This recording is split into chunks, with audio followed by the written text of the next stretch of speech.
நெல்லை மாவட்டத்தில் வெளிநாட்டு குளிர்பானங்களுக்கு தடை விதிக்கப்பட்டதை அடுத்து நுங்கு, பதநீர், இளநீர் ஆகியவற்றின் விற்பனை சூடுபிடித்துள்ளது.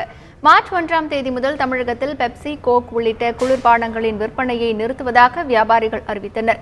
இதன்படி நெல்லை மாவட்டத்திலும் விற்பனை நிறுத்தப்பட்டு நுங்கு, இளநீர் மற்றும் பதநீர் ஆகியவை விற்பனை செய்யப்பட்டு வருகிறது. இளநீர் ஒன்றின் விலை 20 ரூபாய்க்கும், நுங்கு 5 ரூபாய்க்கும், பதநீர் ஒரு சொம்பின் விலை 10 ரூபாய் என விற்பனை அதிகரித்திருப்பதால் வியாபாரிகள் மகிழ்ச்சி அடைந்துள்ளனர். வியாபாரங்கிறது எல்லாம் கொக்கோ கோலா எல்லாம் முற்பாடின பிறகு இந்த வியாபாரம் ரொம்ப வரவேற்பு அதிகமாக இருக்குது.